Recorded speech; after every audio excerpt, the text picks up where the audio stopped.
कालू जी, अब मेरा ये फोन पुराना हो गया है, मुझे नया फोन ले दें। मेरे पास तो ऐसा फोन भी नहीं है और मेरी इतनी कमाई नहीं है कि मैं तुझे नया फोन लेकर दे सकूं। कालू पति जी, मेरे सुंदर पति, अपनी पत्नी के लिए एक चोरी करो और मुझे नया फोन ले दो। मेरा कालू तो जंगल में सबसे सुंदर है। गौरी कव्वी ऐसी मीठी मीठी बातें करती है। ठीक है, मैं करता हूँ कुछ। कालू कौवा अपने घर से निकल जाता है। मम्मा, अब नानो की तबीयत कैसी होगी? गुड़िया बेटी, मैं अभी गौरी के पास जाती हूँ और आपके नानो को फोन करके उनकी तबीयत का पूछती हूँ। मम्मा, मैं भी साथ जाऊंगी, मैं भी करूँगी बात नानो से। दोनों माँ बेटी गौरी कव्वी के घर जाती हैं। गौरी बहन, ये ले नंबर, मेरी माँ से मेरी बात तो करवा दे। बात तो मैं करवा दूंगी, पहले तुम मेरे बर्तन धो दो। ठीक है, मैं अभी बर्तन धो देती हूँ। गुड़िया अपनी मम्मा के पास बैठ जाती है और उसकी मम्मा गौरी कव्वी के सारे बर्तन साफ करती है। लो, हो गया गौरी बहन, अब मिलाए नंबर मेरी माँ का। चिड़िया, अभी नेटवर्क बिजी है, उतनी देर तुम मेरे घर की सफाई कर दो। जब भी रानो चिड़िया गौरी के पास कोई फोन करने आती तो गौरी कव्वी रानो चिड़िया से पूरे घर के काम करवाती थी। ठीक है, आप नंबर मिलाती जाएं और जब मिल जाए तो मुझे बता देना। रानो चिड़िया गौरी कव्वी के घर की सफाई करने लग जाती है। मम्मा, गौरी आंटी जानबूझकर नानो का नंबर नहीं मिला रही, वो काम करवाना चाहती है। कोई बात नहीं गुड़िया बेटी, जब मतलब हो तो गधे को भी बाप बनाना पड़ता है। रानो चिड़िया सारे घर की सफाई कर लेती है। गौरी बहन, क्या नंबर मिला नहीं अभी तक? रानो, मेरे फोन में तो बैलेंस ही खत्म हो गया है, मुझे पता ही नहीं चला। सारे घर के काम करवाए तुमने मुझसे, बर्तन साफ करवाए, अगर फोन नहीं करवाना था तो पहले ही बता देती। ज्यादा चूचू करने की कोई जरूरत नहीं है, चल अपना काम कर जाकर, नहीं करवाना मुझे फोन। ठीक है, मैं भी ले ही लूंगी किसी दिन आईफोन, फिर देखना गौरी, तुम जलकर राख बन जाओगी। रानो चिड़िया ऐसे कहती हुई अपनी बेटी को लेकर वहाँ से चली जाती है। आई बड़ी आईफोन लेने वाली, गंदी शक्ल वाली। कालू कौवा पहाड़ों की तरफ जाता है। वो दूर से छुपकर उल्लू के घर पर नजर रखता है। उल्लू राजा अपना बैग उठाए घर जाता है। पैसों से खेती बाड़ी करूँगा और खूब मुनाफा कमाऊंगा। मुनाफा तो सारा मैं कमाऊंगा उल्लू राजा रात को।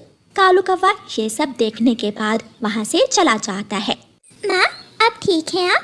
हाँ रानो बेटी, मैं अब ठीक हूँ, थोड़ा बुखार था लेकिन अब ठीक है। रानो चिड़िया अपनी माँ से बात करती है। तोते भैया, शुक्रिया, आपने मेरी माँ से मेरी बात करवा दी। उस गौरी की बच्ची ने तो मुझसे सारे घर के काम भी करवा लिए और मेरी बात भी नहीं करवाई। चिड़िया बहन, जब भी अपनी माँ को फोन करना हो तुम मेरे पास आ जाया करो, शर्माने की कोई जरूरत नहीं है। रात हो जाती है। कालू कौवा भी से बात करती है। तोते भैया, शुक्रिया, आपने मेरी माँ से मेरी बात करवा दी। उस गौरी की बच्ची ने तो मुझसे सारे घर के काम भी करवा लिए और मेरी बात भी नहीं करवाई।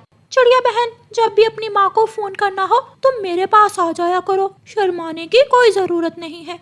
रात हो जाती है। कालू कौवा भी चोरी करने की पूरी तैयारी कर लेता है। वो अपने मुंह पर कपड़ा बांधता है। गौरी, गौरी, क्या मैं पहचान में तो नहीं आ रहा? ना ना, ऐसा लग रहा है जैसे कोई काले रंग का पक्षी हो। कालू कौवा लाठी उठाता है और उल्लू राजा के घर की तरफ चला जाता है। कालू कौवा इधर उधर देखकर धीरे से उल्लू राजा के घर में घुस जाता है। घर में जाते ही कौवे का पंख एक तरफ रखे हुए दिए से टकरा जाता है। दिया गिरता है और उल्लू राजा जाग जाता है। कौन कौन हो तुम? कौवा भागने की कोशिश करता है लेकिन वो पकड़ा जाता है। उल्लू राजा कालू कौवे के मुंह से कपड़ा उतारता है। मैं पानी पीने आया था यहाँ, पानी तो मैं पिलाऊंगा तुझे जरूर। उल्लू राजा कौवे को मारता है और मार मार कर घर के बाहर पेड़ से बांध देता है। मर गया, हाय हाय मर गया। सुबह हो जाती है। रानो चिड़िया कौवे को उल्लू राजा के घर के बाहर पेड़ से बंधा हुआ देखकर वहाँ जाती है। कौवे कौवे, क्या हुआ, तुम यहाँ इस हालत में? मैं बताता हूँ, ये कौवा आधी रात मेरे घर में चोरी करने आया था। चिड़िया चिड़िया, प्लीज मुझे बचा लो, मैं गौरी कव्वी की बातों में आकर यहाँ चोरी करने आ गया था। वो कई दिनों से मेरे पीछे पड़ी हुई है कि चोरी करके मैं उसे आईफोन लेकर दूं। मैं अभी जाकर गौरी को बताती हूँ। और हाँ, उसे ये भी बताना कि शाम से पहले पहले आकर इसे ले जाए, वरना वरना मैं इसे पुलिस के हवाले कर दूंगा। रानो चिड़िया कालू कौवे के घर जाती है। गौरी, आईफोन लेना है ना तुझे? लूंगी लूंगी, तू क्यों जल रही है? तो फिर पहले कालू कौवे को जाकर उल्लू राजा से बचा लो, वो रात चोरी करते पकड़ा गया है। ऐसा ना हो कि उल्लू राजा कालू कौवे को जेल भिजवा दे। ये सुनकर गौरी कौवी रोने लग जाती है। हाय, मैं मर गई, मेरा कालू। चिड़िया प्लीज मेरे साथ चलो, वरना वो उल्लू मेरे कालू को मार मार कर बंदर बना देगा। जो मारना था वो तो उल्लू राजा ने मार लिया है उसे। अब तुम जाओ और उसे बचाकर घर ले आओ। गौरी कौवी उल्लू राजा के पास जाती है और जाकर उल्लू राजा की मिन्नत समाजत करती है। अगर दोबारा मुझे तुम्हारा पति मेरे घर के पास भी नजर आया तो सीधा जेल भिजवा दूंगा मैं इसे। उल्लू जी, माँ कसम, कभी नहीं। मैं भूल कर भी इस तरफ कभी नहीं आऊंगा। बस एक बार मुझे छोड़ दो। फिर उल्लू राजा कालू कौवे को छोड़ देता है और कालू कौवा और गौरी कौवी वहाँ से जल्दी जल्दी भाग जाते हैं। ये सब तेरी वजह से हुआ है। कालू जी, अब मुझे बदनाम तो ना करो। पहले भी तुम कई चोरियां करते हो, अगर आज पकड़े गए हो तो मेरा नाम लगा रहे हो। दूसरे दिन रानो चिड़िया उड़ती हुई इंसानों की बस्ती की तरफ जा रही थी कि उसे कूड़े के ढेर पर कोई चमकती हुई चीज दिखाई देती है।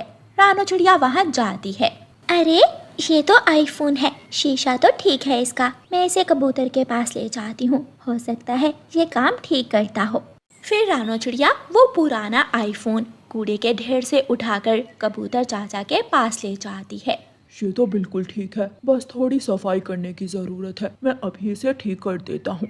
कबूतर आईफोन को अच्छी तरह साफ करके ठीक कर देता है और रानो चिड़िया खुशी खुशी वो आईफोन लेकर अपने घर चली जाती है। रानो चिड़िया की बेटी गुड़िया आईफोन देखकर बहुत खुश होती है। गुड़िया बेटी, आईफोन की खुशी में आज शाम मैं सारे पक्षियों की दावत करूंगी। हाँ मम्मा, मुझे बहुत अच्छा लगा हमारा आईफोन। शाम को रानो चिड़िया जंगल के सारे पक्षियों के लिए खिचड़ी बनाती है। चिड़िया के घर के बाहर आग जल रही थी, हंडिया चूल्हे पर थी और सभी पक्षी जमा हो गए थे। मेरे दोस्तों, ये पार्टी मैंने आपको अपने आईफोन की खुशी में दी है। रानो चिड़िया के पास आईफोन देखकर गौरी कौवी का तो सर ही चकरा जाता है और वो चकरा कर गिर जाती है। नहीं नहीं, ये आईफोन मेरे पास होना चाहिए। कौवे भैया, गौरी को 2 घूंट पानी पिलाओ। ऐसा ना हो कि मेरा आईफोन देखकर गौरी कौवी की जान ही चली जाए। गौरी को देखकर दूसरे सभी पक्षी हंस रहे थे।